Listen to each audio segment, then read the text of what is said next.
we had we was next to us with the and the first review anyway, they started the song Feel My Pain. So it's very pretty.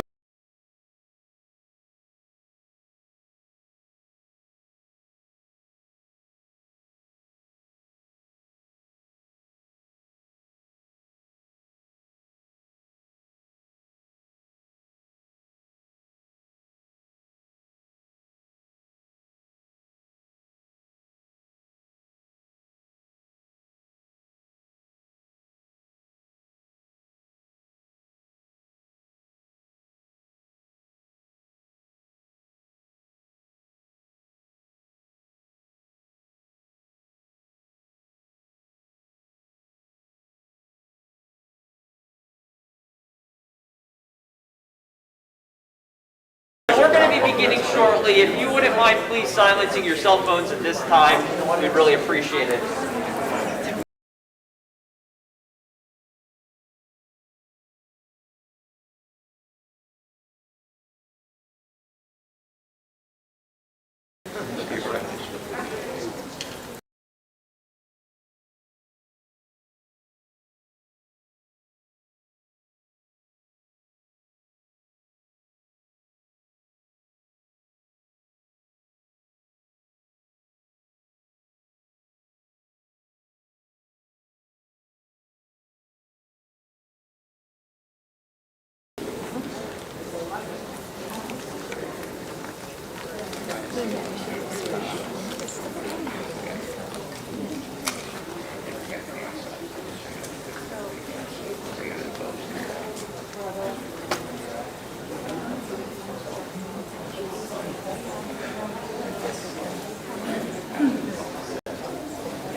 When I made my announcement a year ago that I was 10 years in recovery from an opiate addiction, I had no idea what my life would become.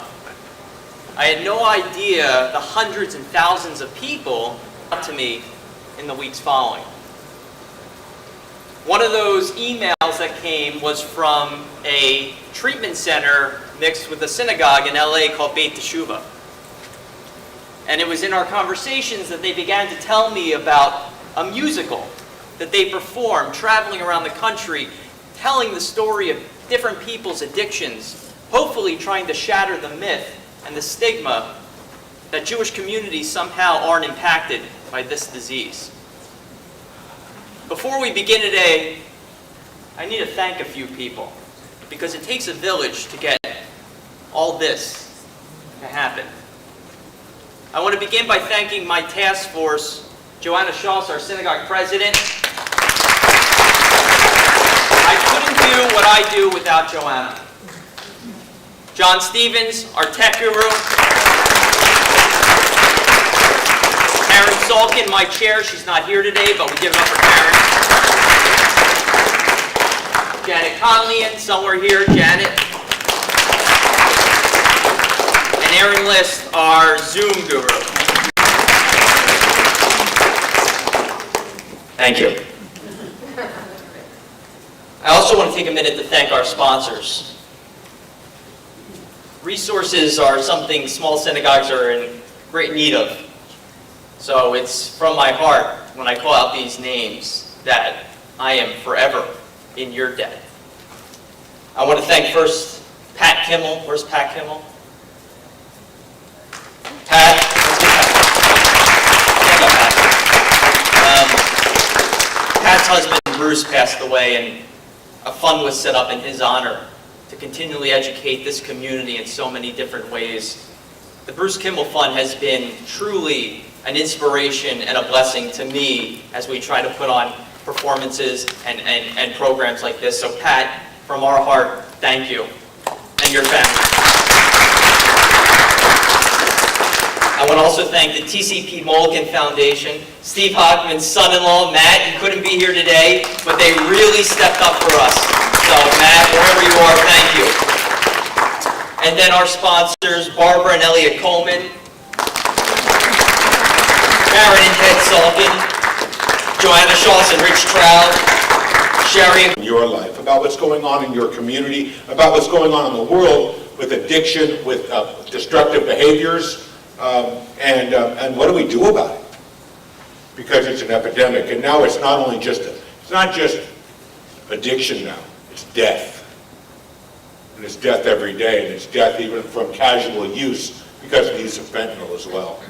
So, Freedom Song was started 16 years ago. It was written by, basically by a group of people who got together with a writer by the name of Stuart K. Robinson, and Stuart put together their stories into this dramatic presentation you're about to see. What it's meant to do is bring addiction and Jewish addiction out of the shadows, because what we know is what we don't talk about grows. So what we're here to do is not only talk about it to you, but hopefully you'll take the message that we are sending out tonight, and you'll go talk about it with people in your community who aren't here. Just one or two people, and those two people will talk to two more people, and two more people about this. But in the end, what will happen is that what you don't know is that let's call it 5 ripples down the line, somebody will end up in recovery because of tonight. So that's a really, that to me is why I do this. And it all depends, though, on you guys putting that word out. So what you're going to see, I'm going to do it real quickly, and then we're going to get on with it. And then hopefully you'll stay around for that Q&A. Plus, we will stay around even after the Q&A if you want to talk to us privately about any issues that you might have or any questions that you might have. So on this side of the stage over here, on this side of the stage over here is the lovely and talented Laura Bagish, who's our musical director. And back in the back over there is the incomparable Michael Castle, who is our technical director. So and that everybody that you'll see tonight, right, these are not professional actors. These are actually people in recovery who have been through the program of Beit Teshuva. So on this side of the stage is a typical Jewish family Passover Seder. Typical. Right? We all know that there is no such thing as typical, or that there is no such thing as functional. Right? But things are seldom what they seem to be, as you will find out, or as hopefully as we will point out. Anyway, so that's that side over there. Over this side over here is a typical 12-step meeting, right? AA, NA, Narcotics Anonymous, Alcoholics Anonymous. And you might say, well, Michael, what do those two things have in common? Well, it's really simple to us, right? Which is on this side of the stage, the Jews are celebrating Passover, which celebrates what? Freedom, right? Freedom from slavery, right? Well, these people are doing the same thing. Right? They're in their own search for freedom from their own slavery. What you'll also find out, though, is that each side is not so pretty. And that this family over here isn't perfect. And that this people over here, that recovery is not perfect either. We'll weave it together, and then we can all talk about it at the end. All right, so with that being said, I'm going to ask that the house lights be turned down. I'm sorry, I wanted to thank John and Aaron as well, by the way. Thank you guys. Right? Who's got house lights? joined us. House lights are going down now. And I present to you Beit Teshuva's Freedom Song. Thank you.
Desperate-looking man. The man is a recovering addict. He has spent time behind bars, a thought that makes you, the audience, a little uneasy. A rabbi steps forward to bless the audience.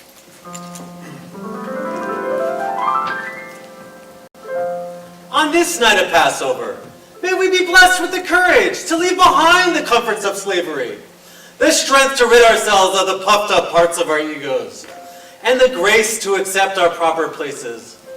May the Holy One open our eyes to the beauty of living free and our hearts to the need of a community who cares for the powerless, the voiceless, the one poor in the material as well as the spiritual, the one who is orphaned from their family and the one who is orphaned from their soul. May the Holy One bless us with a community who cares for the stranger within us as well as the stranger among us. This rabbi, he ain't no rabbi. Come on, I knew it. Things are seldom what they seem to be. This rabbi is a recovering addict. This rabbi has spent time behind bars. The musician is a musician. Because things are often exactly as they seem. A group of addicts take their places on the stage.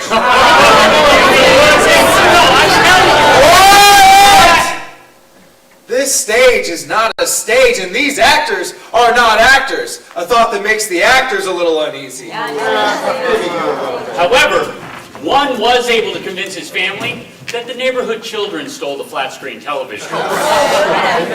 Another convinced her parents that she needed a medical marijuana card to treat her frequent migraine headaches. Another successfully convinced his family he had to make frequent trips to the bathroom because he had a stomach condition. And another played the role of a loving wife, mother, and daughter until she could no longer. So you see, in many ways, the actors are actors. The writers were not writers. But we all have a story to tell. Because things are seldom what they seem to be. What?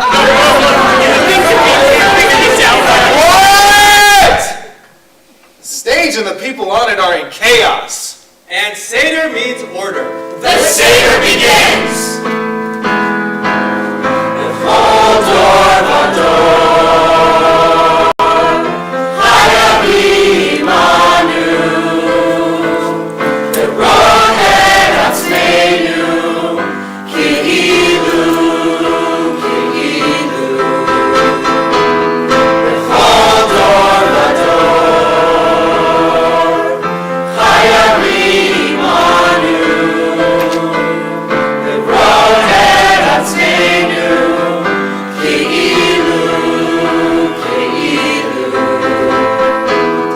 Down a picture of the struggle we're in, wrestling angels, demons, and in between them lies us, plus the motivation to rise up and yearn for freedom, the condition of a human being. Tragedy and triumph, it all plays out in the end. What shall be, and it all depends on us. From generation to generation, it is the responsibility of every Jew to see himself as if he personally had made the exodus from slavery in Egypt. In our meetings, each member has but one responsibility, to keep coming back. The rest we take one day at a time. This one special night each year, we gather with loved ones to share our gratitude for the freedom we enjoy. We join together this night to remind each other to just hold on, because if we can make it through this night, we can gratefully look forward to one more day.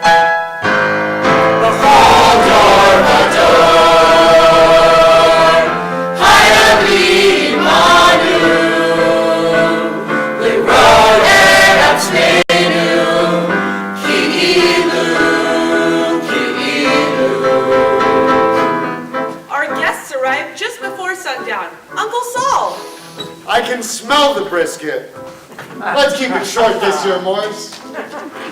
Rachela, every year you look more beautiful. If only your grandmother had lived to see you tonight.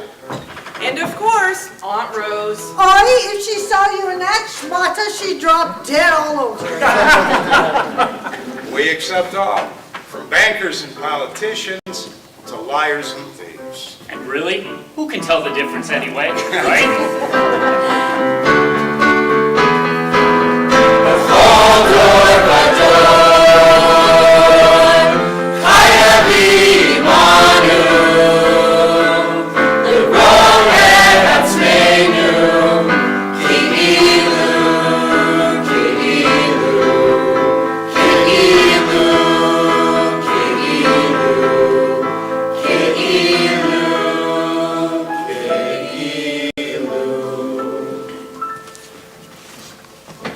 Blessed are you, Adonai, our God, King of the universe, who has sanctified us by his commandments and commanded us concerning the removal of chametz.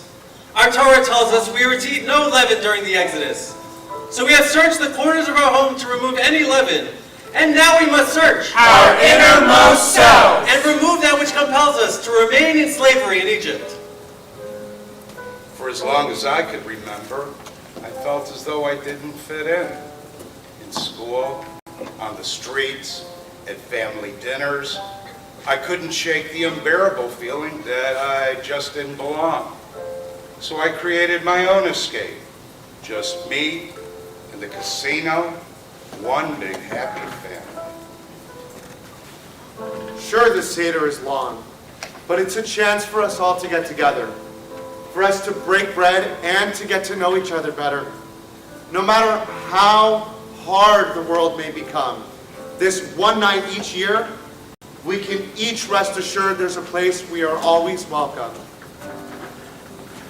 One step at a time, I need to make amends to the people who no longer want me in their lives because of the things I've done. because they feel that I chose drugs and alcohol over them. Now, I must choose life over certain death, being present over escape. But it's hard. Sometimes it seems unbearable. Old habits die hard. Before the sun rises, I think about dope. I open my eyes and I long for a toke. At breakfast I'm there, but it seems like a joke. My mind is on that white cloud of smoke. Gotta run, gotta move, gotta hide my sins. Gotta find a place where I can't fit in. Who knows when I might give in, so I gotta stop thinking about high. Gotta think about how to leave the past behind. Gotta heal my soul, gotta stop my mind. 24/7, 365, gotta stop thinking about high. I go to my job and I wanna get high. I need it so badly, I break down and cry. It's all that I know, and I still don't know why. It's hard to stay sober when you wanna get high. Gotta run, gotta move, gotta hide my sins. Gotta find a place where I can't fit in. Who knows when I might give in, so I gotta stop thinking about high. Gotta think about how to leave the past behind. Gotta heal my soul, gotta stop my mind. 24/7, 365. And I gotta stop thinking about high. And I gotta start thinking about high. And I gotta start thinking about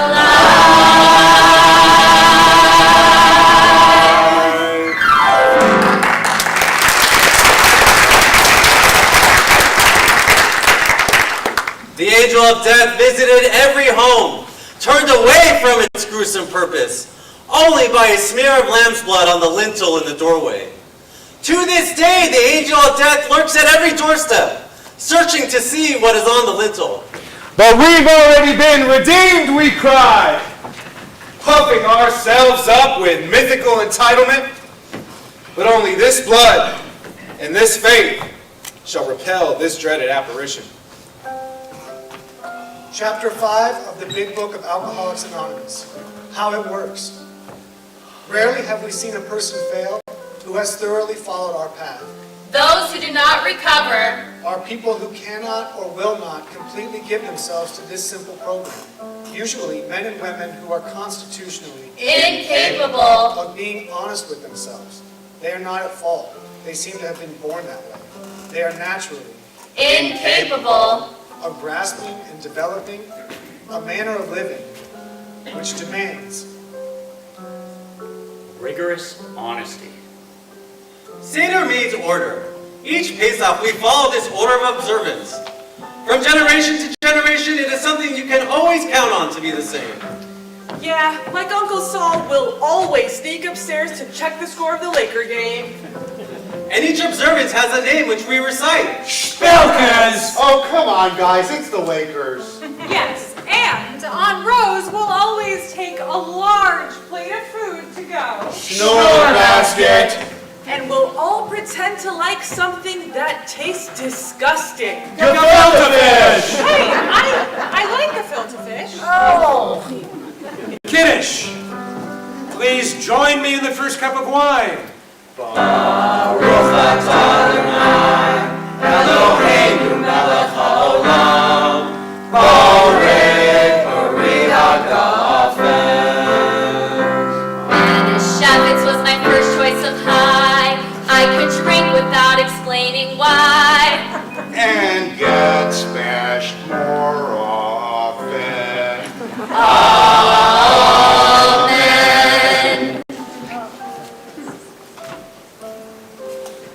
In those days, a big bottle of wine was always there. It was a social event, and everybody was laughing until they weren't. It was 2 in the morning, and I heard retching. I pretended I was asleep. I heard my mother crying. I could hear my father's heavy footsteps staggering toward the bedroom. I don't want it to be Passover again. This grape juice, it is ridiculous. What am I, a child? This is a holiday for wine. But not a holiday for police and vomit. Rose! Look, I love him, but denial is not just a river in Egypt. Sit down, drink your grape juice, Morris. Orchard. I'll always remember that first bath when Rachel was born. Those tiny hands and delicate feet. No tears. She just lay there, staring up at me. So peaceful, so trusting. I remember when my father washed his hands of me. I was strung out, I was living in my car, and I hadn't showered in weeks. I went to his house and I begged him to let me stay. But he wouldn't, because I couldn't be trusted.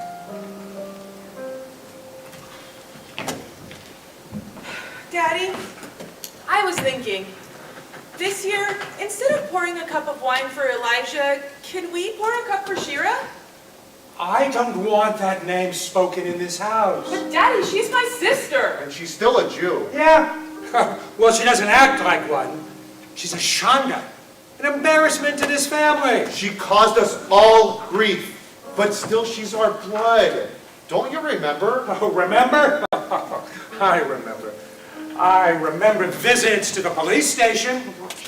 I remember putting locks on every door of this house so she wouldn't steal everything we owned to buy her drugs. We're prisoners in our own home, but she's a free woman. You're not perfect either. You drink, you get out of control. Rachel, show some respect for your father. Besides, you can't compare a few drinks to what your sister did. What about you? What about the fire, the insurance money? But you still get to come to dinner? I won't have this kind of talk in my Seder. Relax, Morris, she's a child. At least check the score of the game. Every heart has a doorway. We run to slam it shut in the face of the angel of death, but we dare not lock it, lest we miss the arrival of the Redeemer. Hey, Virgil, when you're done on your phone, maybe you'd like to share something with us. Yeah, I'm Virgil, addict. Hi, Virgil. Look, I know we're all addicts here, but is there some reason so many of you seem incapable of picking up your own coffee cups after a meeting? 12 minutes, that's all it took. Pay up. It's not a joke. I'm not your mommy. That's funny. You sure nag like her. Look, Virgil, it's cool with the coffee cups and all, but don't you think it's about time you finally shared something real with us? What are you talking about? You know what we're talking about. You, your wife. When are you going to own up to that? You gotta deal with it. Yeah, not using is not enough. She's your wife, man. You can't treat her that way. That's none of your business. I don't need this. Okay. All things in their own time. In the meantime, throw away your coffee cups. To hell with all of you. We close our ears to the voice we dare not hear, praying all the while that we do not miss the call. Each room is interrupted by an unexpected visitor. I'm Shira, the disowned, banished eldest child. The drug addict. The thief. The shicker. It's nice to see you too, Aunt Rose. You've got chutzpah showing your face around here. The drugs must have erased your memory. Aunt Rose! Well, it's true. And I'm Norma. I'm Virgil's wife. What are you doing here, Norma? You said you were coming home, Virgil. You said you just needed to get yourself together. It's been a year. Yeah, well, you coming here to spy on me isn't gonna make that happen any faster. Spy on you. I came because I heard It's you. his birthday. 1 whole year sobriety. He gets his tape tonight. You shouldn't be here, Norma. This meeting is for people in recovery. He's got a point. Thank you. Well, my shrink says you're either in recovery or in denial. She's got a better point. You have no right to be here. I just wanted to be home for Pesach. This is no longer your home. Whoever is hungry, let him come and eat. Morris, whoever is needy, let her come and celebrate Passover. Now we are here. Next year may we be in the land of Israel. Now we are slaves. Next year may we be free. Each Pesach, we ask questions. The simple child, the one that doesn't know how to ask. What does she say? I have a question. How am I expected to live my life without going to the casino? I use gambling to kill the pain. But in the end, I killed everybody around me, killed everything around me. I lost my wife, I lost my kids, I lost my business, I lost myself. I was all alone, it was just me and the cards. I have a question. Why wasn't I good enough to make you stay? You were my best friend, my hero. You said you loved me, and then you left. Even when you were here, you were someplace else. I called out to you, and you didn't answer. What is so wrong with me that you went away? You used to be dependable. I could count on you for anything. I gave you everything and I didn't get anything. Where's the man I married? I'm 2 weeks sober. Will I ever find the part of myself that I have lost? The part of myself that I have lost. Why is this night different from all other nights? May the Lord protect and defend you. May God always shield you from shame. Will we ever be family again? May you come to be in Israel a shining I have questions. How could I trash my father's memory? Did I do the right thing? What is slavery? Who will save me? How could my father send my sister to the streets? When do we eat? Why can't I have just one glass of wine? Can I live a life that's free? Why can't I just smoke crack once a week? Stupid question. When do we eat? When do we eat?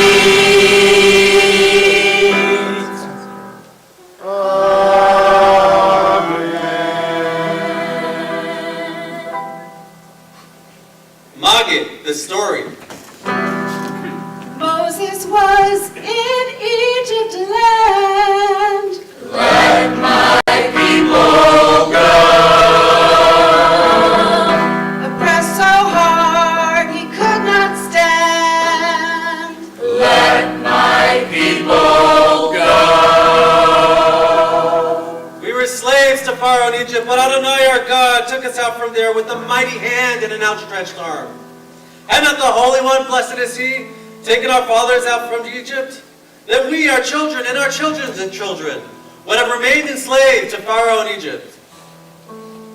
Hey, I'm Fiona, addict. Hey, Fiona. Hey, so I smoked a little pot in high school. Okay, I smoked a lot of pot in high school, but I graduated to snorting cocaine. Before I knew it, I was a total slave to my addiction. I did a lot of things I'm not so proud of. Now, I come to these meetings, share my experience, hear hope from others, and I just hold on. Even if we were all men of wisdom, understanding, experience, and knowledge of the Torah, it would still be an obligation upon us to tell about the Exodus. The more one tells about the Exodus, the more he is praiseworthy. God saw our affliction. That is the disruption of family life. And God took note. Hey, I'm Shayna. I'm an addict. Hey, Shayna. You know, I came from a nice Jewish family, but it didn't matter. I had to separate myself from them and from my home so I could be closer to my drugs and all my secrets. I couldn't tell them that the drugs came first. I would have done anything for just one more high. I would have sold my soul. Instead, I sold my body. Our God brought us out of Egypt with a mighty hand and an outstretched arm, with great awe and with signs and with wonders. Our God brought us out of Egypt, not through an angel, not through a seraph, not through a messenger, but the Holy One. Blessed is He in His glory Himself. Moses went down to Egypt land. The identified patient has no patience for the lies that enslave her. They paint her the black sheep. She wears their problems on her sleeve. No sleep since last week. The blood in her veins, the pain from being a slave in Egypt. Virgil recites what it was like in that meeting. That rock bottom feeling got him feeling like God don't need him. And he ain't got no leader. No Moses, just the ocean. No way back. He's drowning in his own past. The shame, the guilty fast he hasn't eaten in days. He craves the change to make real his pain. Addiction, affliction, 10 plagues, a spiritual mission. In days when miracles are hidden in front of our own eyes, we got our own ties to the past as the moments blow by. Cause we're afraid to ask the question. Nah, you're afraid to ask the question. What are you a slave to? I lost my friends, I lost my hope, I reached a place I could not cope. I threw away all that I was given. I do not eat, I do not sleep, and I'm afraid of people I meet. I feel insane, don't know my name. I'm left alone, hungry and angry.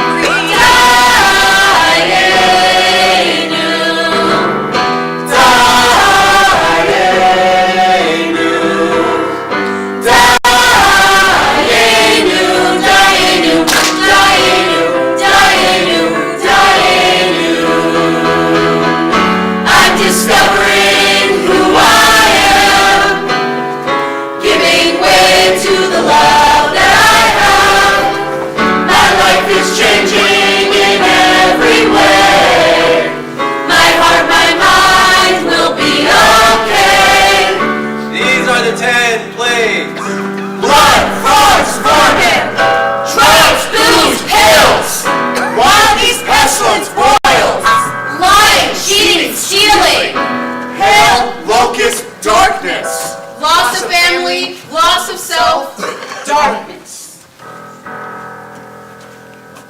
Sacrifice of the firstborn. But now, through the love of my higher power and the support of others who have walked in the valley of the shadow of death, I have finally found hope. And for this I am so grateful. The Omnipresent has bestowed so many favors upon us. Had he brought us out of Egypt, but not executed judgments against the Egyptians. Dainu! Had I only stopped the drinking, but not regained my self-esteem.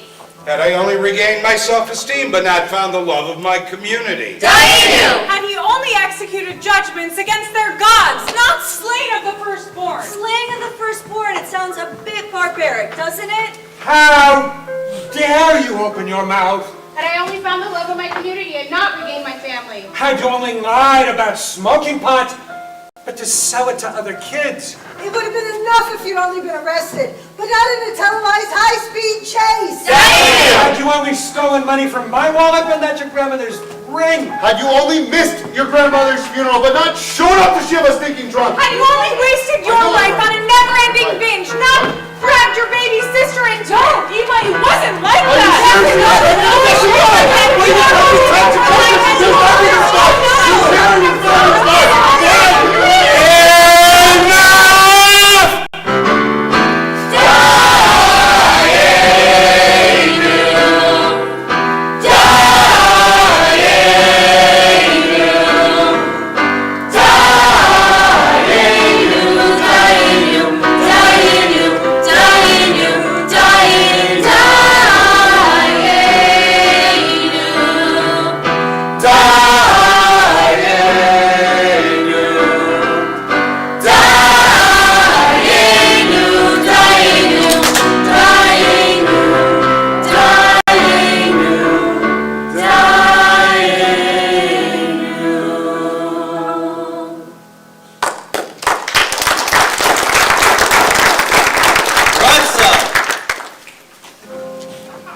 I wash my hands of you. Shira, this is a holiday of celebration. Why must you cause us so much pain? Just go! He's right, Shira. Just go.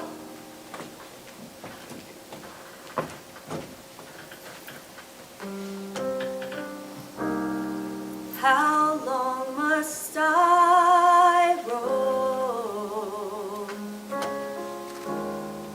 to find my way home?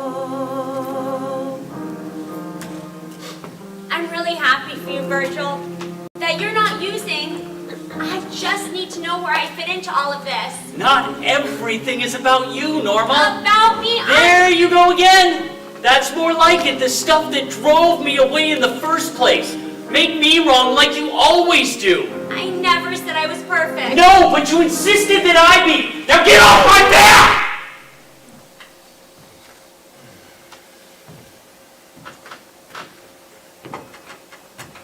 The stage is silent. The tension so real, every man and woman can taste it.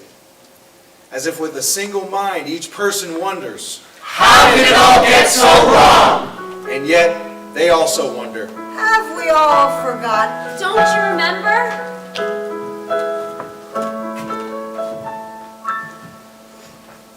To all who felt the tender bliss, the streams of waves of naturalness, some might not know the secret here, the kiss, the kiss, the kiss. Her scent rains down the heavens here, her lips are soft, a velvet air. The word she said, remember this, the kiss, the kiss, the kiss.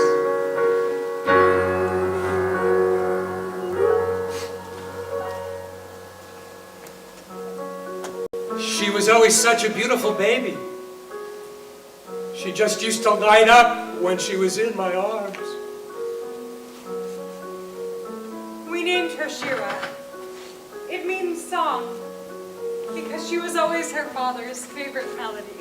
He was the most handsome man I'd ever seen, and I was the only one who could make him laugh. All it took was one kiss, and I knew I had to make her my wife.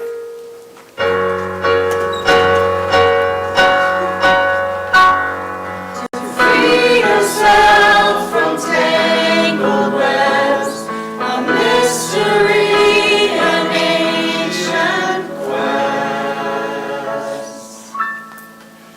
The best things are the simple gifts.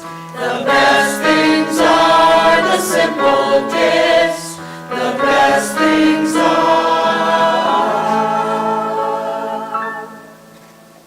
the kiss.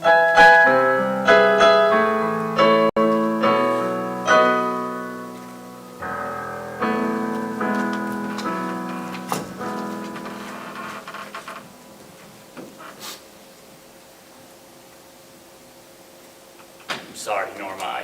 I just can't do this. Can we please talk, Virgil? Come on. Just leave me alone.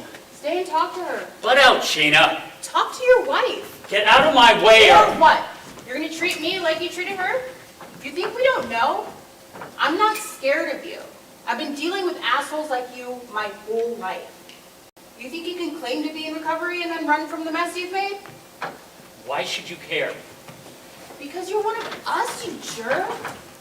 Because I have less sober time than you. Don't you think every one of us would like to run and scream and act like we hate the world? Look around you. We need you to be better each day. The Torah tells us that no soul can be left behind. this is not an idea. It is law.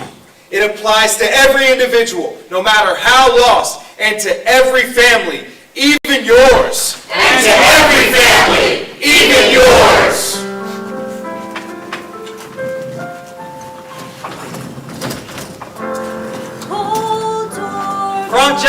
generation to generation.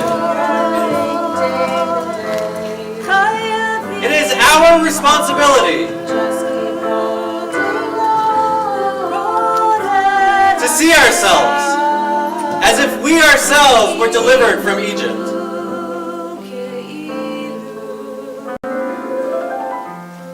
In every generation, it is our duty to regard ourselves as if we had personally gone out from Egypt.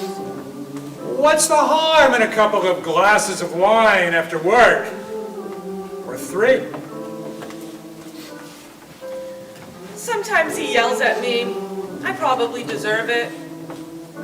I quit smoking. I'm vaping now. And you shall tell your son on that day that it is because of this that Adonai did for me when I went out of Egypt. It's okay to pop an extra one now and then. They're prescribed.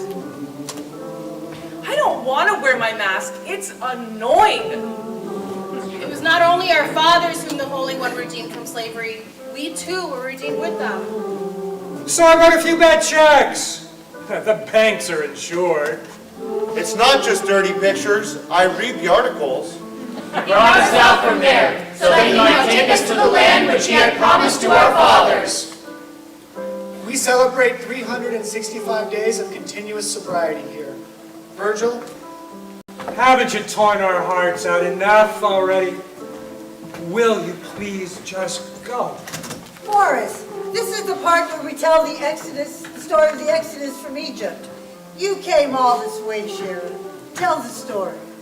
Happy birthday to you. Please, Happy please, birthday. please. I know most of you don't like me, but somehow you still manage to care. No one's ever stood up to me the way Shana did, for my own good. For that, I'd like to thank you. So to celebrate my 1 year of sobriety, I'd like to read a letter that I wrote to the lost child inside my heart. Instead of reading from the Haggadah, I want to say something from my heart, and then I'll leave your home. Dear lost child, Love me or not, whether you believe me or not, I still love all of you. I know I've hurt each one of you beyond repair. I know where you are, lost child. I've been there before. Where you walk down the street and no one acknowledges your presence. I've felt the pain that you feel, and the emptiness you can't fill no matter how hard you try. Believe me, I know how hard each of you have tried to understand and forgive my weakness. My treachery, my deceit. I've been lost and held your head in my hands and cried your tears. Everything where you are is dead, and you are stuck being alive. The familiar places you've been so many times are now cold and lifeless, and you've forgotten where home is. But I want to come home. I'm here to make amends to all of you. And I want you to know what's inside my heart and inside my soul. I just want to come home. Follow the sound of my voice. Home is not where it once was. Home will never be the same again. But you have to choose to listen to your heart, to your soul. I know that things won't ever be the way they were. But I have complete faith there can be a new beginning. Home is in your heart. It's not a place or a person. It is certainly not a drug. Most of my life I hid myself, my true self, from all of you. It's like I was never really real. Like I was never there at all. I need you to know who I really am. Home is doing the next right thing. Home is a sigh of relief. And a full night's sleep. I have been clean since the day I left this home. That's 24 months. My 2-year birthday. I'm 2 years sober. Your child who now and always will love you. Come home, lost child. It's safe and warm. You can smile even when you're alone, as long as you're home.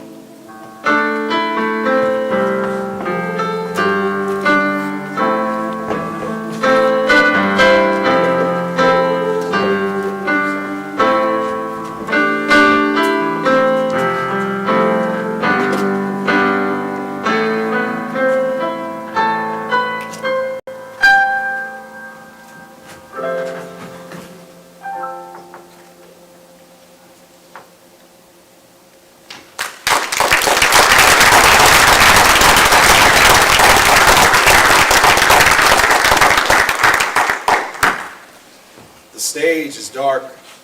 Slowly, the lights come up to reveal a desperate-looking man. The man is a recovering addict. He has spent time behind bars. But he has a story to tell. And yet, even as he speaks, he wonders if his story will truly be heard.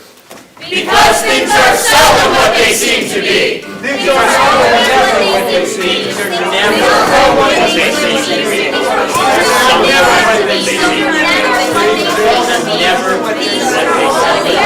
Things are always what they seem to be. Things are never what they seem. Norma, I have been so selfish. You've shown me so much patience and compassion, and I've been blind to all the pain I've caused you. I can only hope someday you'll take me back. But please, forgive me. My little Shira, I've acted more like Pharaoh than like Moses. I enslaved you to be who I wanted you to be, not who you really are. I despise that part of you that is most like myself. I am so sorry. Please forgive me. Promises, promises are things that we know. The life that we're living, the actions we show. The love and forgiving, for taking it slow. Our promises, promises. Out of the prisons, out of the jails. Your soul is a tempest, your spirit prevails. The struggle you went through when you thought you had failed.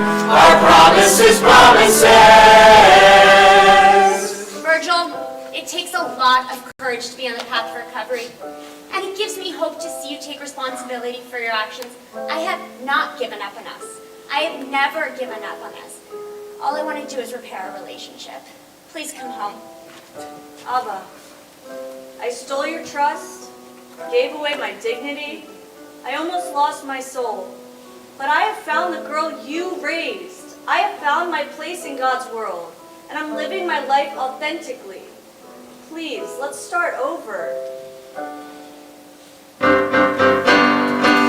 Promises, promises are things that we know. The life that we're living, the actions we show. The love and forgiving, for taking it slow. Our promises, promises. Brought from the land Egypt, we left everything. For something unknown is what faith will bring.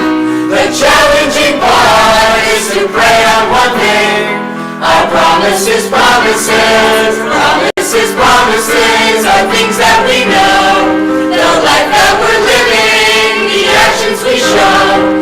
The love and forgiving, for taking it slow. Our promises, promises. Thank you, oh God, we are so grateful that we are in our proper places, in the lives that you have created us for. Finally, this year, we are together and we are free. Dvorim she'anachnu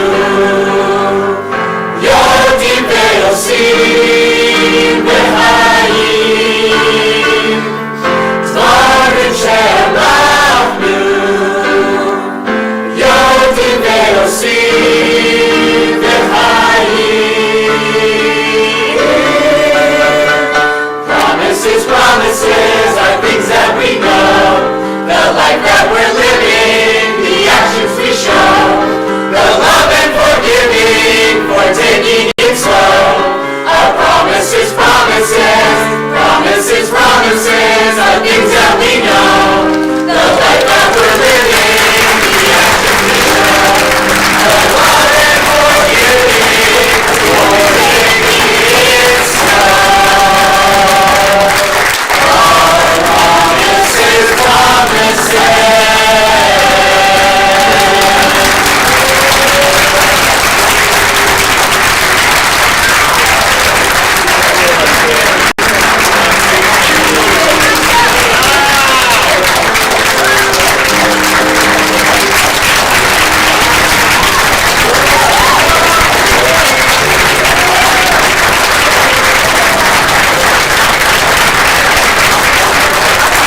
Thank you, Rick. Thank you. How about one more time for them, huh?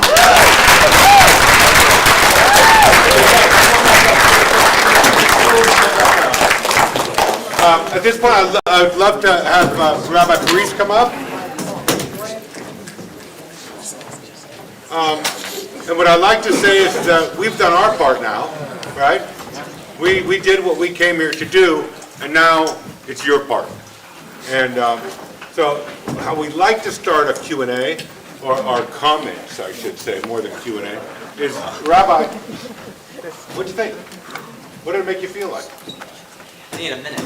Okay, I get it. I just get it. But seriously, one more time for everybody.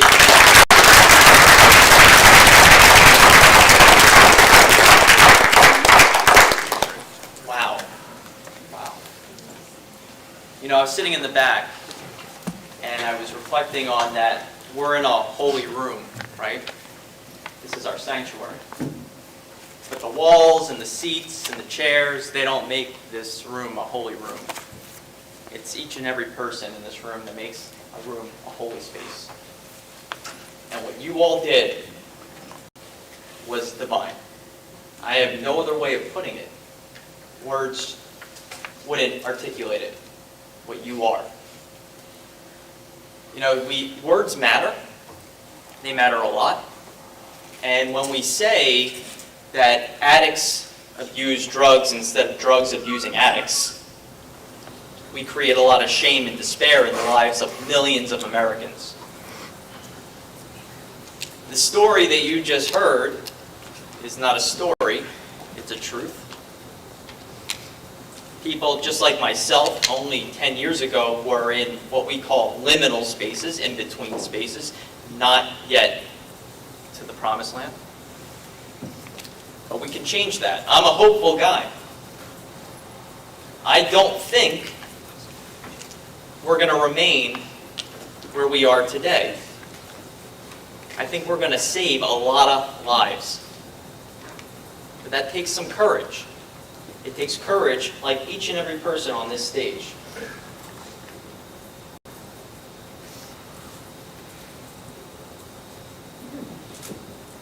Just I see myself. That anger. That healing that needs to happen. I wanted to come up and I wanted to hug each and every one of you like you were a real family, like you were struggling. I wanted to hug you. I wanted to say, you don't have to be in pain. But there are a lot of people that are. Thank you. Thank you all. Thank you.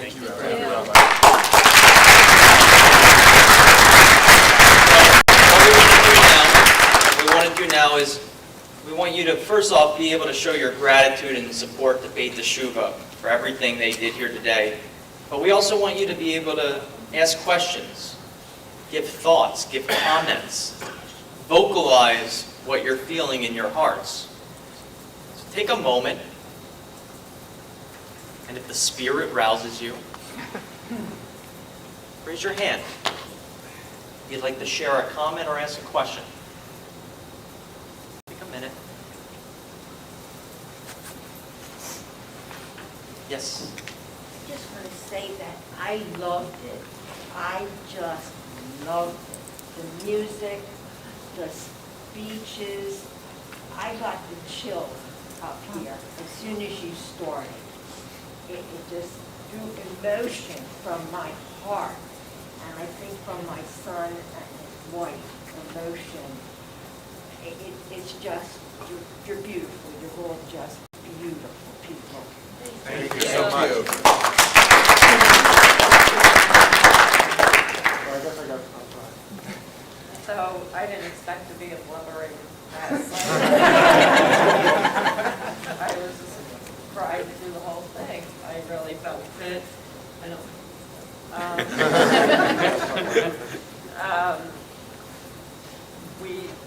We've lived what you've shown us today.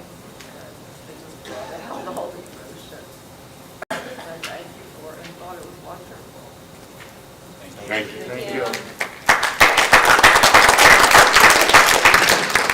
So, thank you for letting me cry for the last 60 minutes. I'm emotional. I I just want to say that you have accomplished your goal of not only touching us and affecting everyone in this room, but your goal of getting us to talk about it when we leave this room so that we can tell others and others will tell others. My wife and I are very active in an organization called Families Anonymous, one that you didn't mention. Some of our members and some of their loved ones are with us here today, as a matter of fact. And we've been talking about this up and coming, and we'll be talking about it coming forward as well. Again, we treat the idea that it's a family problem. We consider ourselves addicts, addicts to our loved ones, addicts to the chaos, addicts to the fixing of all the things that he was doing, or he enabling. And I thank you very, very much. I wish you all the best, and I really hope that this show continues to soar and accomplish even greater heights than it has and touch many more people.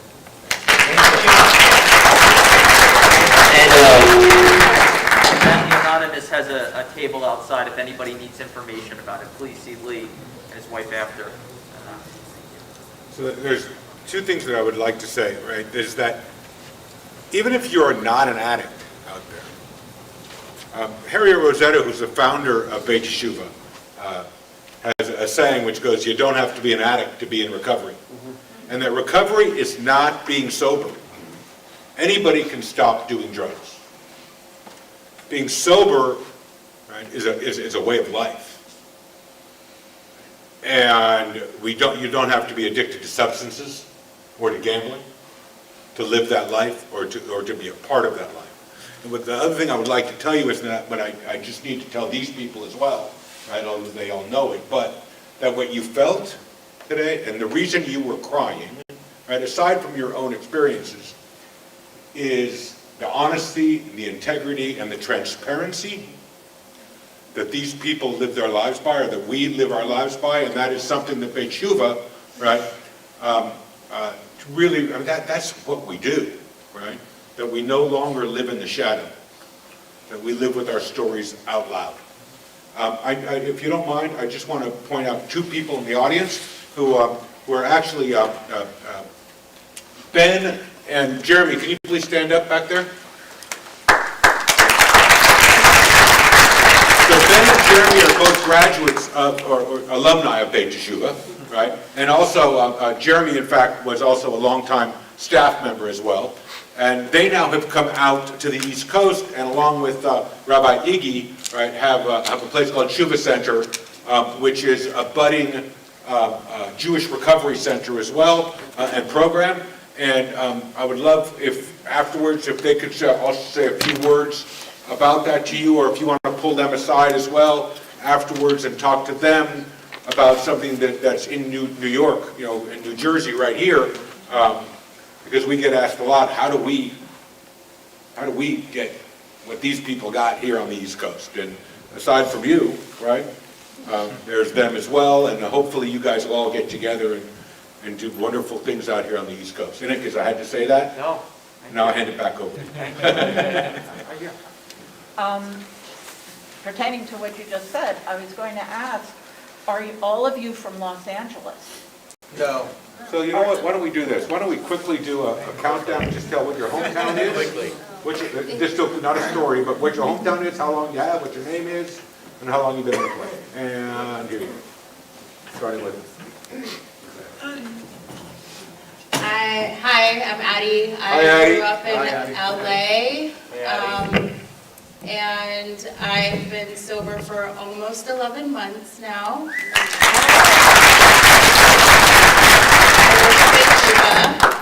And I've been in the play for, I think, as long as I've been in the house, about 10 months.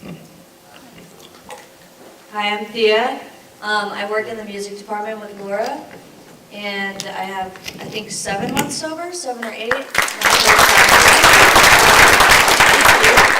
I've been in the play, I don't know, 2.5 years, 3 years. Where are you from? Where are you from originally? Oh, I'm from Maryland. Hi, I'm John. I was born in Phoenix, and I lived most of my life in Iowa. I actually just moved to LA last year and went to Beit Teshuva. My sobriety date is March 17th, so I just celebrated my 1 year. And I've been in this show, or at least practicing, for the whole time I've been at Beit Teshuva, so about a year now. My name is David. My sobriety date is July 4th, 2011, so I have about 10 and a half years. I'm originally from LA. I lived in New York for 11-ish years, but when I went to Beit Teshuva, I was back in LA, so. How long have you been in the show? I've been in the show almost, on and off that time of my sobriety. almost 10 and a half years. Hi, I'm Shira. I will be celebrating 5 years next month. Yeah. I've been in the show, sorry?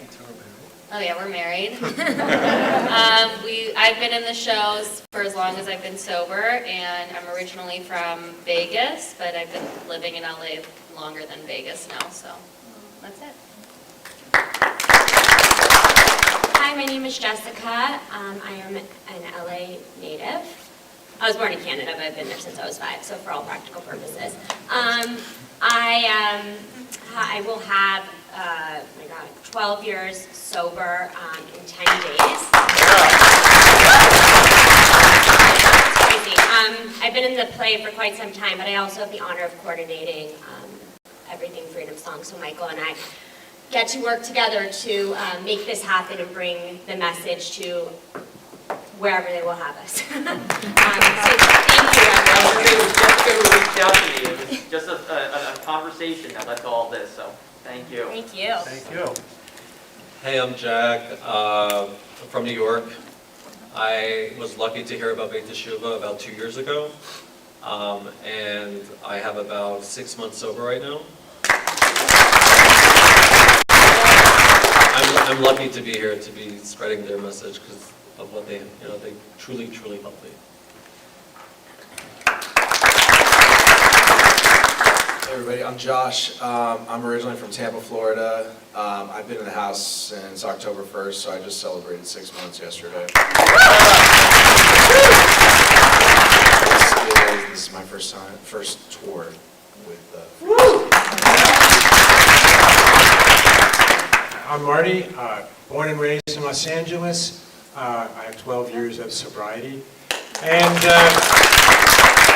I've been in the play 10 years. I think that's what we're saying. Almost 11, Marty. Almost 11. Thank you, David. You're welcome. Hi, I'm Joe. I'm an LA native. I will celebrate 4 years of sobriety on June 26th. And I've been in the play about that long as well. And thank you very much for having us. Hi, my name is Medic. I have 9 months and 26 days. I've been in the play for 2 months, and I'm from Los Angeles. Hi, I'm Laura. I'm from Los Angeles. I've been involved in Freedom Song since its inception, and I will have 19 years sober in October. Hi, I'm Julia. I have 3.5 years sober. I'm from Chautauqua, New York, and I've been in the play for just about as long as I've been sober on and off. Hi, I'm Vicki. I was born in Brooklyn but raised in Los Angeles. I'm going on 6 years sober, and I've been in the play for 5 years. Hi, I'm Jerry. I was born and raised in Chicago, and I lived there until 2014 is when I first entered Beit Teshuva, and I stayed in LA, and currently have 6 months or so from gambling, but October of 2014 from prescription drugs.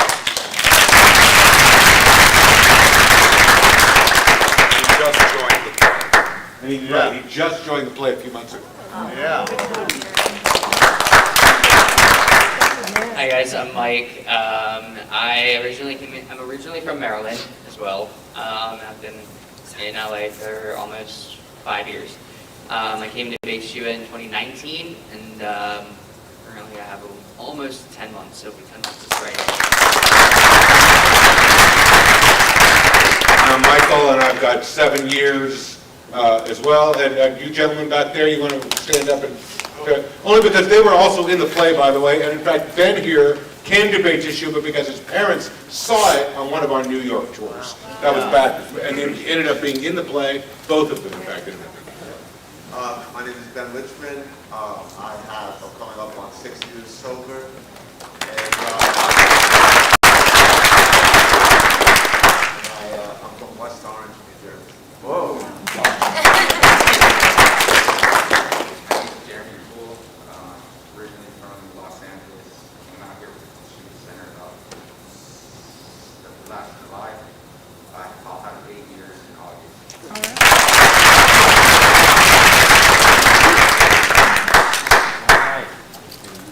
Oh, I feel like I've talked enough. So, Yeah.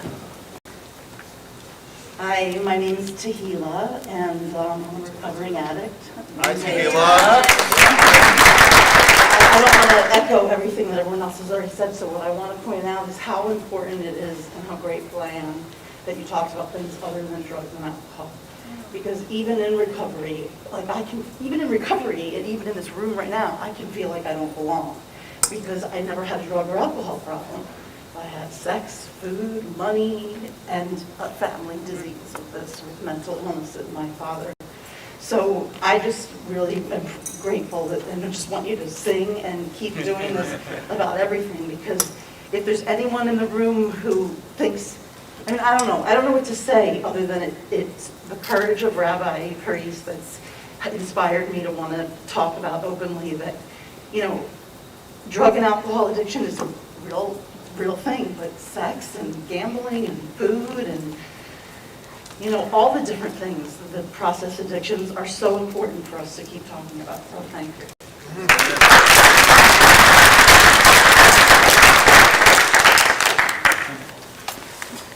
Sorry, it's me again. It's interesting that you said that, because we hear drugs and alcohol, but we really don't discuss. I know there's Overeaters Anonymous. I've tried it a few times. But it doesn't have the import that AA has or NA. And I've been sitting here saying, I don't have any of these problems, but I did try Overeaters, and I've made a joke of it because I've said, I can stop anything but food. Food is my addiction. And I'm coming to think that it really is, because I never thought that way. It was more of a joke, a pithy comment, but it can be. Yeah, I think what we're realizing is addiction's a pervasive issue in our society. Look at what we all carry around in our pockets. We want to talk about the addictions we have to our phones. And, it's a pervasive issue that touches so many people. And until we destigmatize what addiction is and how it affects people, nobody's going to get the help they deserve. So thank you for sharing that. Let's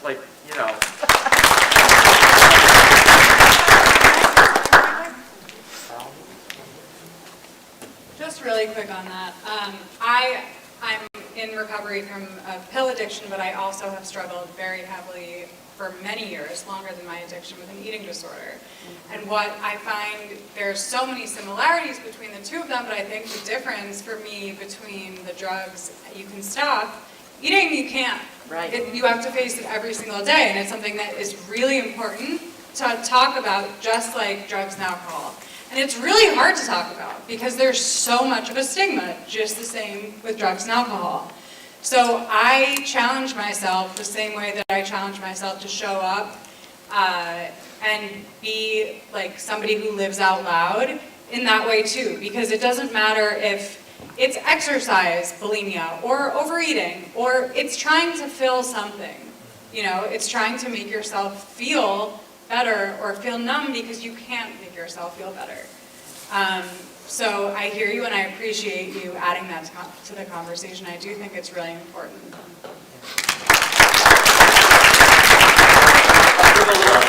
I'll give a little shameless plug real quick that on May 6th, we're having Brian Cuban, who's the brother of Mark Cuban.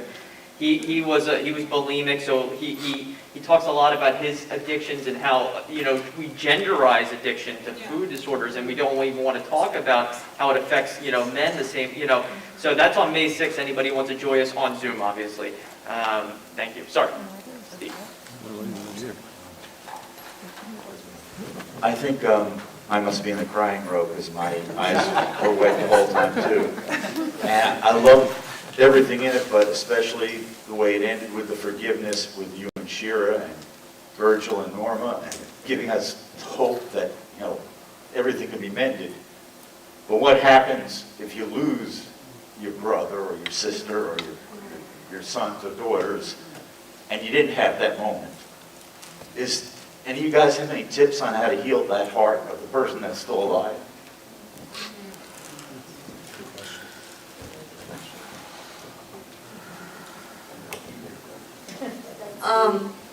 Sorry, guys. No. I had to ask. Good, it's a good question. I just want to make one thing perfectly clear. The only thing that makes us experts on any of this stuff is our experience. And so it's our experience and just each person's personal experience. So I just want to make that real clear that we are not. But you made me feel stuff, so. Okay, you got it. So yeah, I'm definitely not a therapist or anything. But when I first got to Beit Shuva, I found out my mom had stage 4 pancreatic cancer. And so she passed within like 3 months. And some of the best advice I got is I went to the rabbi and I was like, everything is so hard and I just want to go get loaded. I just don't want to feel this. And the rabbi gave me some tough love at the time, and he said, you know what, like, that's selfish, and you need to show up for your dad right now, and you need to show up for your brother. And so, like, what I did is I took that pain, and I showed up for my family and who was there. And yeah, grief is grief, and it was up and down for me, but it reminded me to get outside of myself, you know, not that my experience, you know, didn't matter, but.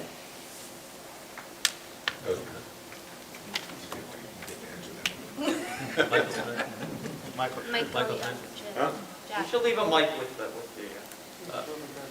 Hi, I'm Jack. Hi, Jack. I've dealt with tragedy and sickness, and, you know, the one thing Harriet always shares with us that life doesn't get easier when you get sober. It actually gets harder, because life still happens and everything still moves forward. Like you have to show up and be there for it. But the 2 lessons that I've learned that truly helped me with that is one that, and we say it every week Friday night, we say that we struggle out loud, and that if you're going to keep everything inside, no one's going to help you. But if you actually struggle out loud and be open about everything, people can be there to help you. Because it's really the connections that you build that are going to be there for you and help you out. And then the other thing is that goes alongside with that is, you know, you're only as sick as your secrets. If nobody knows about what you're thinking or what you're feeling or anything of that sort, no one can help you, right? So struggling out loud is the best answer for all of this, and that's what's always worked for me. Thank you. So I'm going to put somebody on the spot, and she's probably going to be really, really angry with me. But my sister is here from Los Angeles, right? And the reason, but I'm not just calling her out because she's my sister, and I love her, and she does amazing things for Beit Shuva as well. She's on the board of directors there. But as a parent of an addict, and as a brother of an addict. Sister. I'm sorry, I'm the brother. Drugs are real. But in any case, you know, just maybe a little bit of point of view about recovery and your and the family dynamic. Thanks, Michael. I'm Janice, and I'm a grateful member of this community and of this community.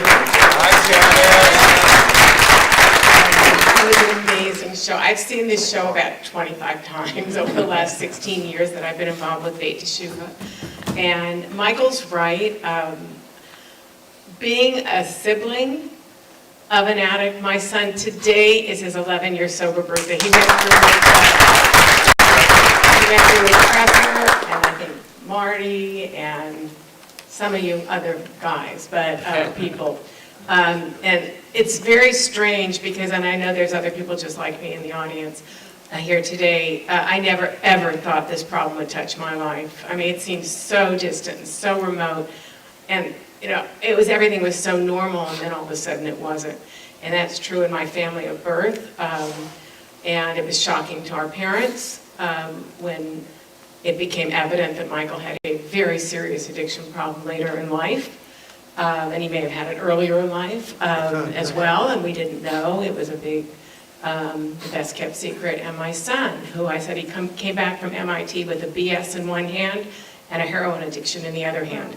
So it was quite shocking, and it was really something. At first I said, so many of the lines in the play are exactly, I said, you chose drugs over us. You chose to go this way, and I was so angry.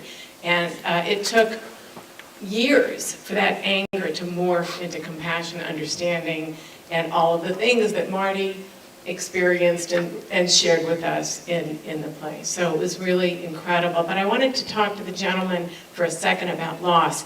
You know, over the last few years, I've been chair of the board for the last 3 years of Beit Teshuvah during really difficult COVID times, because however difficult it was for all of us, normies, I think that's what you call us, to get through COVID. Harriet always says that that the opposite, or addiction is a disease of isolation. Love to be alone, love to be isolated, because then you can cheat and then you can do all the things that you do without anybody else knowing. So you can imagine in an organization, in a residential setting where everything is about community, everything is about this sort of group experience and sharing and living, I forget the words that you just used, living, you know, honestly and loudly together, living out loud. That the people who were living at Beit Teshuvah, the residents had to live isolated in their rooms and have all of their groups all day long on Zoom. And it took a huge commitment. Those of you who went through recovery during the last 3 years, I mean, that's just incredible, because it was the opposite of what it's supposed to be in recovery at Beit Teshuvah. But we got through it, and but to address the gentleman in blue, whose name I don't know. Steve, those that couldn't adjust to our Beit Teshuvah quarantine rules, we lost so many people. They left Beit Teshuvah, they overdosed, and they died. We lost a huge, I mean, it just felt like every couple of weeks somebody else was leaving, and we lost members of our community. This is real. This is serious, and this is life and death. And adjusting to all of that reality and being able to open your heart to forgive and go to Al-Anon as family members to learn how both to do tough love, which took my husband and I years to figure out how to do, and then to overcome the anger because it's so unproductive, and begin understanding and to be able to forgive and let people be who they are and accept them and give them room to recover. It took my son a really long time. It took him almost 10 years. He lived at Beit Teshuvah, I think, for 4 or 5 years. Usually it's a few months. It took him a really long time. And finally, last year on his 10th birthday, he actually got a job. He had gone back to City College to learn how to do computer programming. He became a computer programmer. He finally, after 10 years sober, got a job. And now I'm really happy to say that he's got a girlfriend, and he's happy, finally. So it's such a great thing. I just think you guys are all amazing. This is such an enormous commitment. And I think that what Ben, just knowing the example that Ben came to Beit Teshuvah because somebody told somebody after seeing a Freedom Song about Beit Teshuvah. And we do scholarships. We have financial subsidies. Money should not be the reason that somebody doesn't come to Beit Shuva, because we are a unique residential facility. We're nonprofit, so we raise money all year long to be able to subsidize people's recoveries. So thank you just for this opportunity, Michael. Thank you for your direction.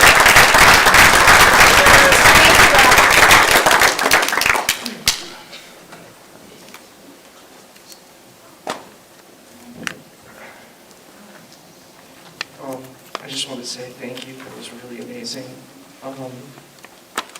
I had a loved one that I lost several years ago from an overdose, and it was really intense and really painful. And I really wish he could have been here to see this. You know, it would have been really powerful and kind of transformative, and would have really loved for him to be in a program like this. My question to you is, why did you join Beit Teshuvah? Like, you know, I'm asking everyone, like, how did that happen? What was like the drive that said, this is what I need to do now. This is what I need to do on my journey. So, thank you. I think every one of us is probably going to have a different answer to that, right? Just pick one. Want to have one or two people field the question? Would anybody want to field it? Go ahead. Laura? Sure. So what fueled me was jail. I used drugs from a very early age, but I didn't start getting in trouble until I was in my 30s. My mother suicided, and that was a big trauma in my life. So that's what got me there. The court actually sentenced me to Beit Shuva for a year. We have an alternative sentencing program, so that's my story. And I just also wanted to address, we have a grief group at Beit Shuva that parents can come to, and I'm sure it might even be on Zoom. It is on Zoom now. Is it on Zoom? And the family group is on So, yeah, we have a lot of families that have lost loved ones come to that group. Anybody else? Addie? And,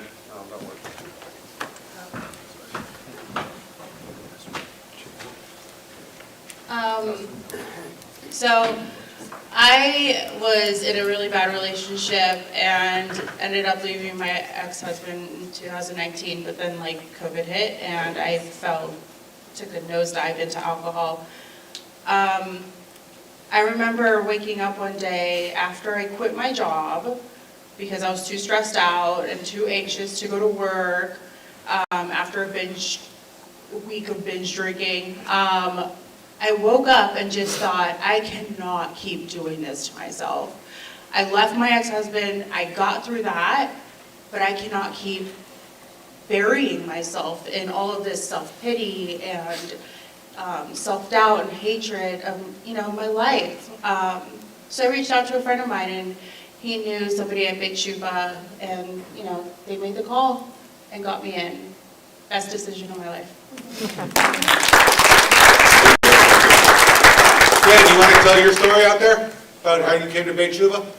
Yeah, it's pretty simple. When the pain became unavoidable and no amount of drugs could silence that voice in my head, I really just found myself at a crossroads where it was, I was willing to either take my own life or try something different. And I reached out to Beit Shuva.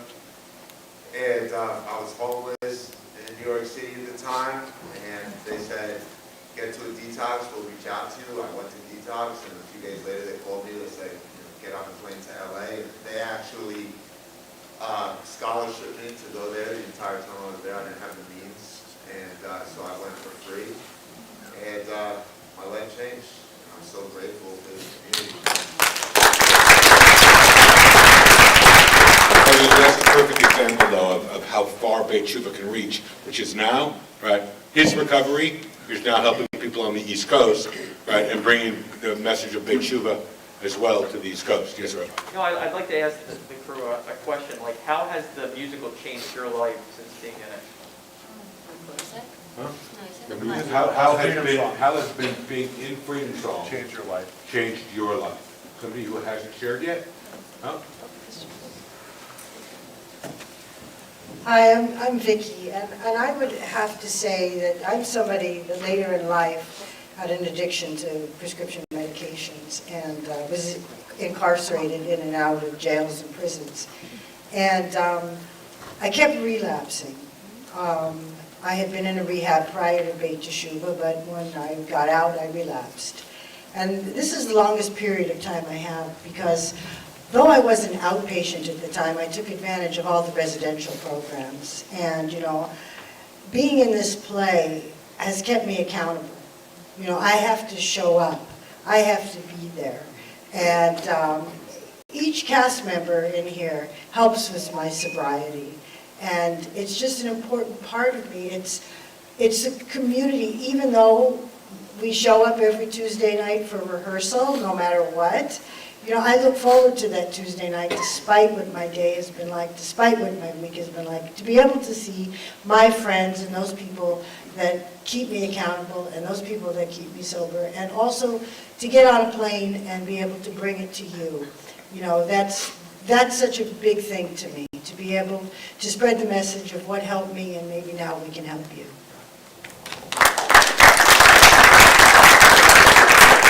Jerry, you want to talk about how being in this play has helped you?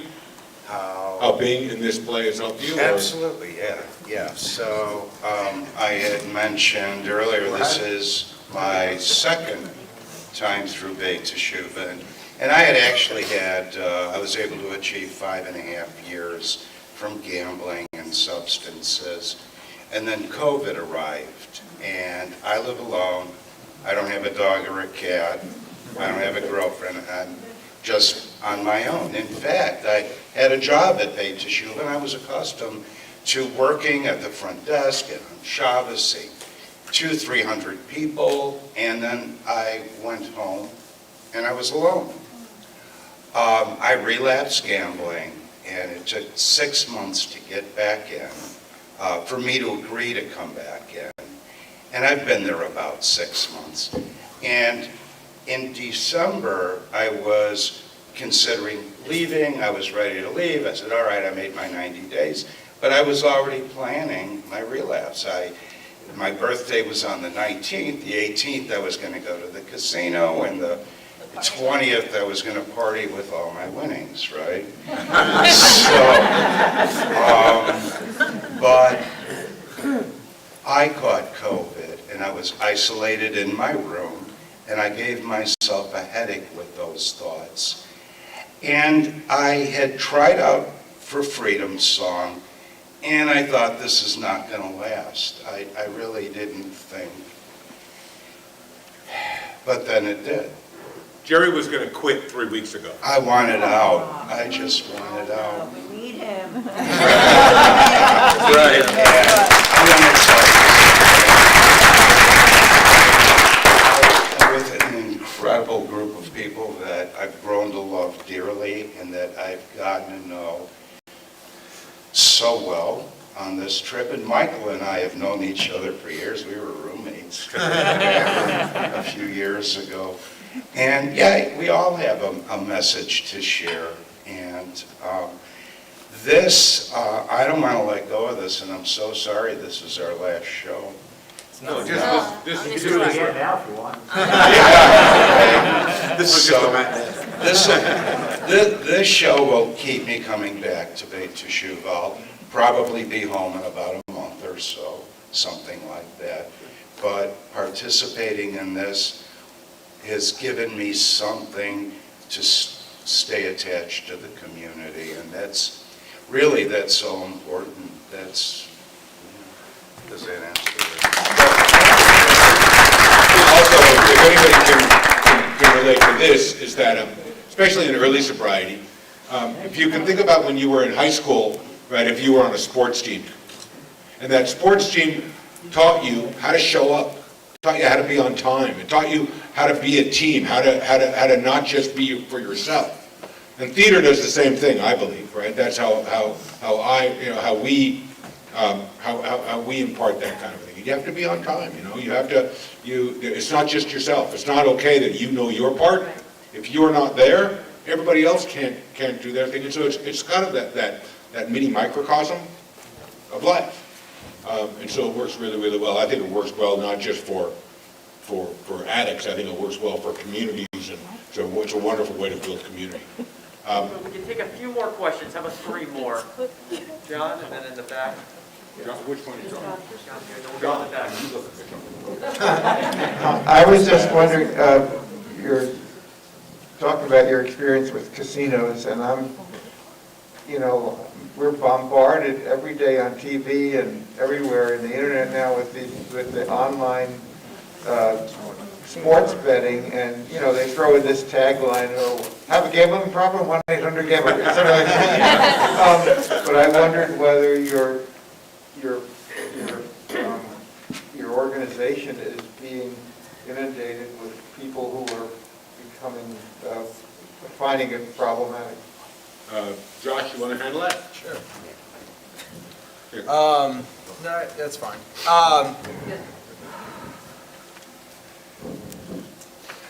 I'm Josh. I'm what they call a cross addict, I guess. I have drugs and gambling. Yeah.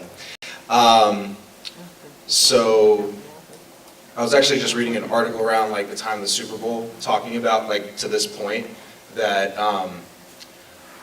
the problem gambling hotlines are getting so inundated with people recognizing that they're having gambling issues, usually because they're like getting hooked on these like online casinos and they're sports betting, right? Yeah, sports betting, cryptocurrencies.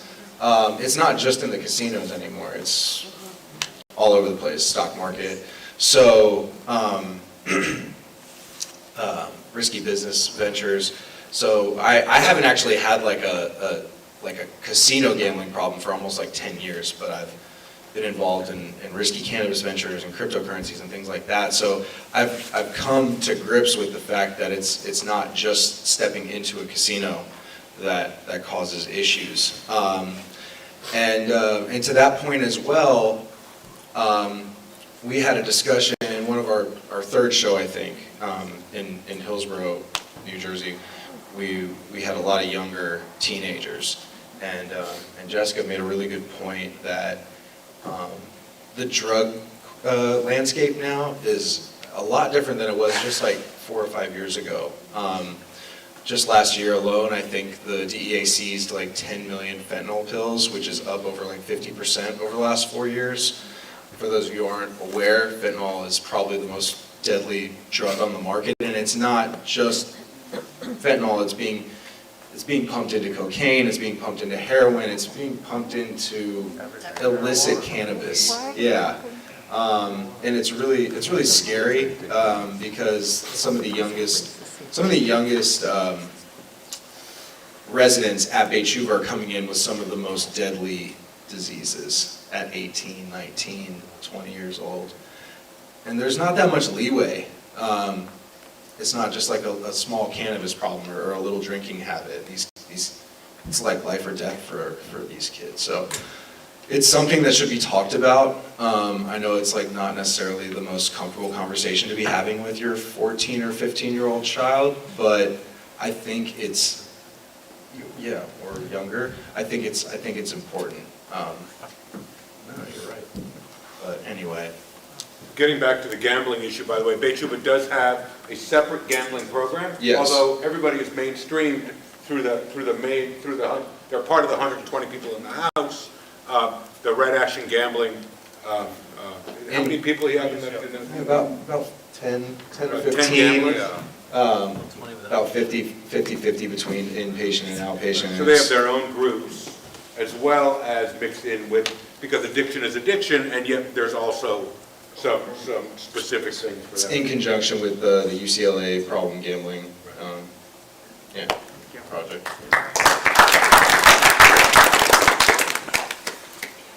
So, I was wondering, how does somebody who's been touched by addiction and feels guilty, how do you deal with the guilt? My nephew died January of, I guess it was 2021, of an accidental overdose, and the Narcan, it took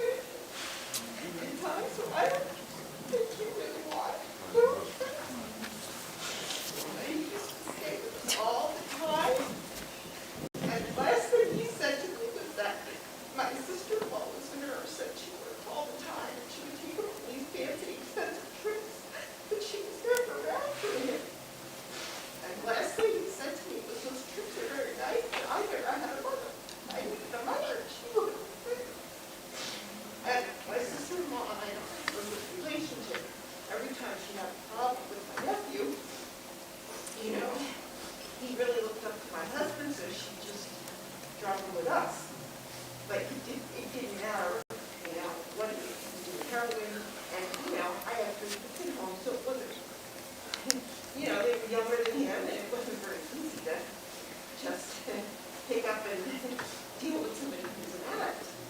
And, you know, the last time he stayed with us for an extended time, it was like 6 months.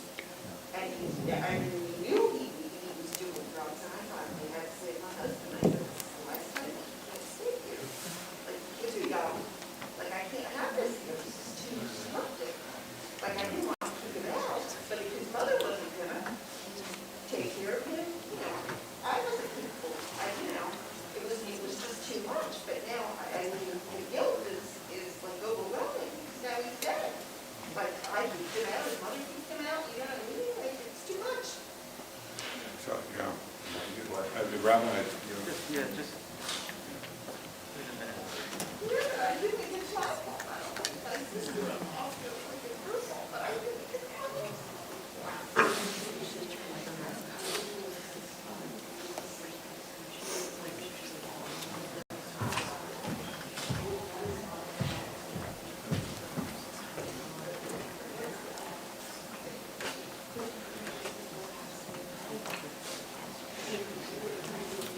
Ben,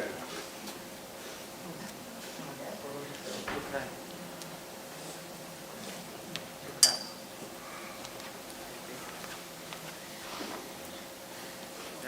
That pain is very real, yeah, really good.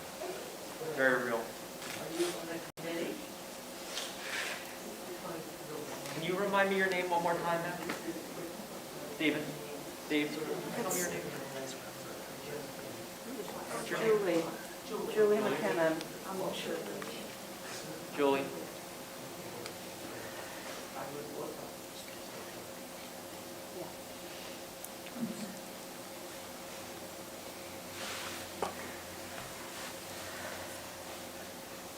There are impossible choices in life. Sometimes, no matter what we do, it doesn't feel good enough. I can tell you in this moment, you did nothing wrong. That wouldn't take away your guilt, but it'd be the truth. The fact that you're here today, showing this emotion, telling this story, tells me how much you love your nephew. How much love you had in your heart, and I guarantee he knew that.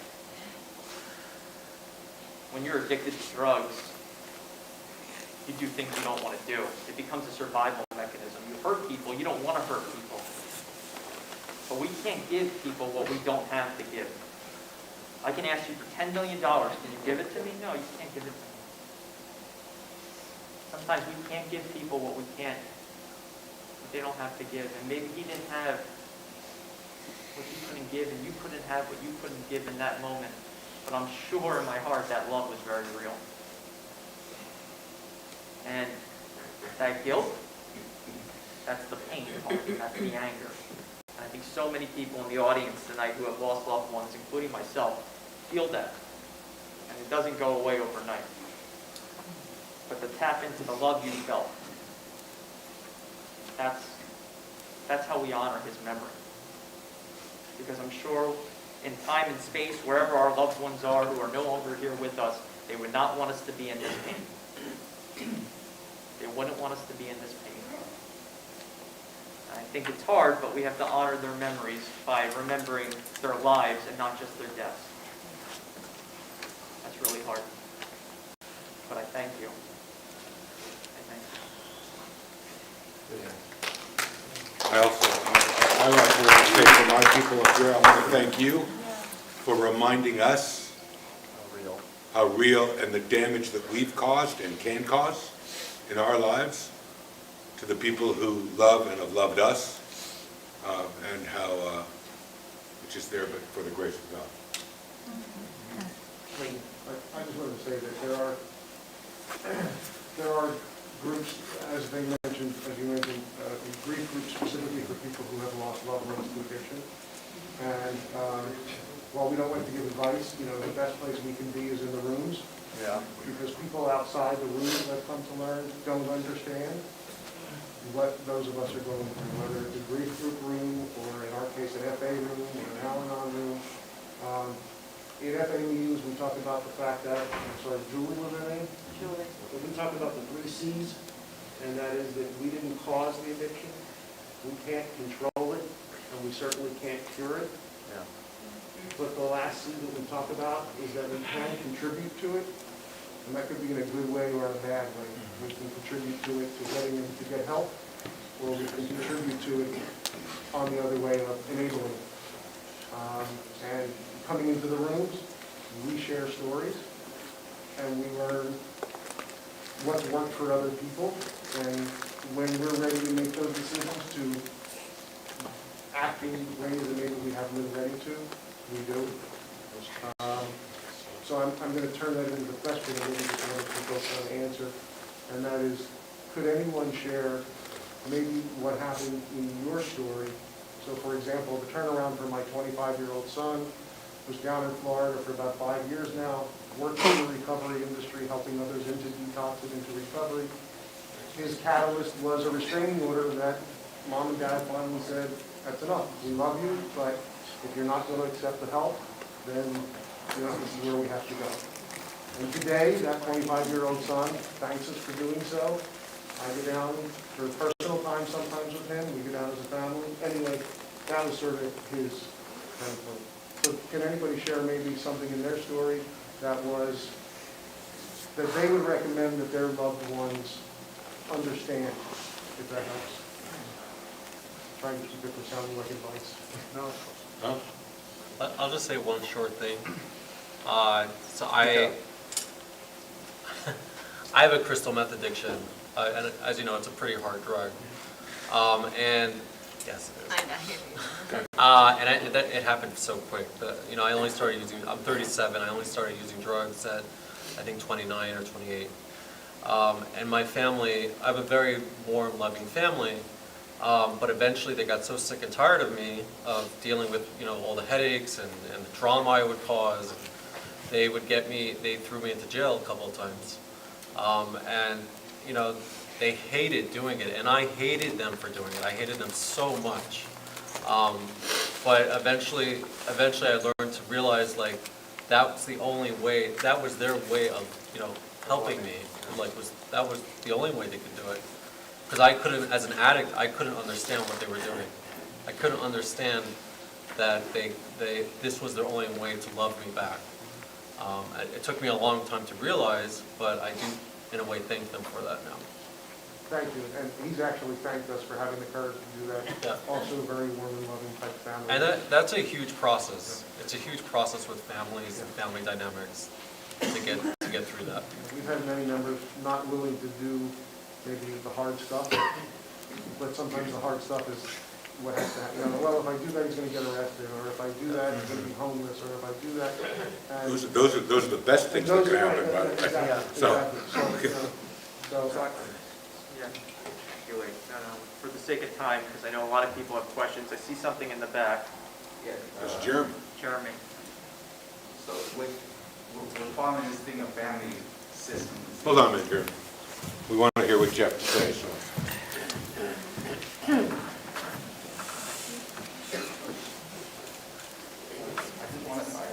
Go ahead, turn it on at the bottom. I just want to point out a couple of things that especially was mentioned in tonight's, in the Freedom Song play tonight, and for the families that are going through things. We're calling this thing a family system disease. So when there's one part of a family system that's broken, the whole family is out of homeostasis. The system wants to feel normal. So for the families that are struggling with a part of the system that is not doing well, it is our priority as community members, as family members, as people that understand pain is a universal thing that we all feel. When this lady was describing her pain, it was tangible. We felt it. So our priority as a part of the family is to engage in our own healing. They said it earlier, you don't have to be an addict to be in recovery. So when your family's going through something, you get to be an example of the work that it takes us each and every day to stay sober. It's not just go to rehab, join a play, and your life gets good. Ask the rabbi, 10 years is every day I have to wake up and find this daily reprieve in my own healing process. And take substance, take addiction, we all have a void. Every single one of us. Some fill that void up with college degrees, successful titles in their employment, in their career. And others of us, we stuff drugs and alcohol and substances and process disorders and all kinds of stuff to fill that void up. So when you're feeling the void, I would encourage you guys to seek out resources that help us become whole again. My man shared it up here about the groups, a place where I could speak honestly, where I don't have to hide behind my title, behind what I'm seen as. Our eyes tell the worst stories. We can sit in a congregation like this, we're happy because we've seen a play, no one's hurting in here. Unless we open our mouths and speak up as a community, we cannot repair. So that's just a little bit of like the source and the resources of what the responsibility or how you can show up for those people that are also struggling. Because watching, I have 2 little ones. I have a 3 and a 5-year-old. I know everything they've been through besides the last, since July, my wife's been a single mom back in Los Angeles. I still cannot tell you how they experience life unless I'm willing to have conversations, unless I'm willing to open my mouth, unless I'm willing to see them as a person and not what they're going through. What we go through as human beings doesn't define us all the time. Imagine if we had a place like this where you could walk into and feel embraced and say, I've seen great displays of authenticity tonight that I've only been able to find in the world in recovery settings. Most of us walk buttoned up, look good. If I put a smile on my face, I'm okay. You don't have to lie behind the smile anymore. Let's open our mouth, let's create conversations, and there are resources out here for families, for those who are suffering. I mean, coast to coast now. That's right.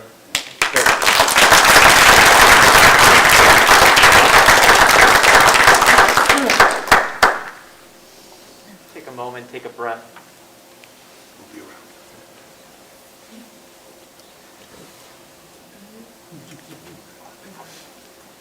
I want to thank everybody for coming here today. But as been mentioned a few times, there are many people who are no longer with us that can't be here today.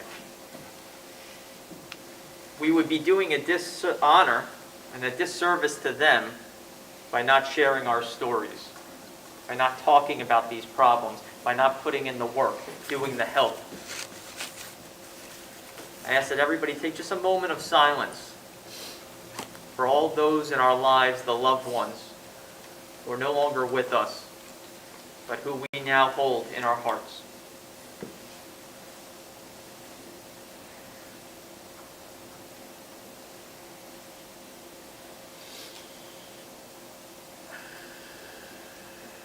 Baruch atah Adonai, Dayan ha'emet. Blessed are you, Adonai, our true judge. And let us all say, Amen.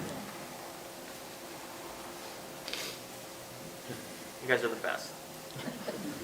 You're all beautiful people. You're all beautiful people. Beautiful. Beautiful. Everybody here, one more time.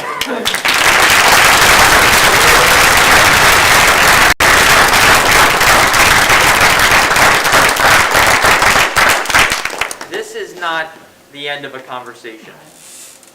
This is the beginning of a conversation for this community and communities all across America. My story, though it's in the news, no different than a million Americans. No different. I am no different. It's time that we start living out loud so that people don't have to die in silence. That's why we're We here. can have 12-step groups in synagogues, not just church groups. That's right. And so one of the things that this synagogue's doing is we put together an addiction task force headed by Karen Salkin and myself to discuss all the ways we're going to make this a paramount issue for our community. I would ask, if I was to make an ask of all of you here today, how will you commit to helping this issue? I would ask you to look inside your hearts and see, can you give a few shekels? Can you give your time? Can you give your resources? What's the thing you can do? Because I need your help. I can't do it by myself. And I know this is a loving community. This is a caring community. We step up for people like nobody I've ever seen. I have no doubt that we'll do that. So that performers like this will always have a home in Jewish spaces like Temple Sinai. So thank you all. We're staying around. We're here while we... Go use the bathroom. I know I got Jeremy and Ben.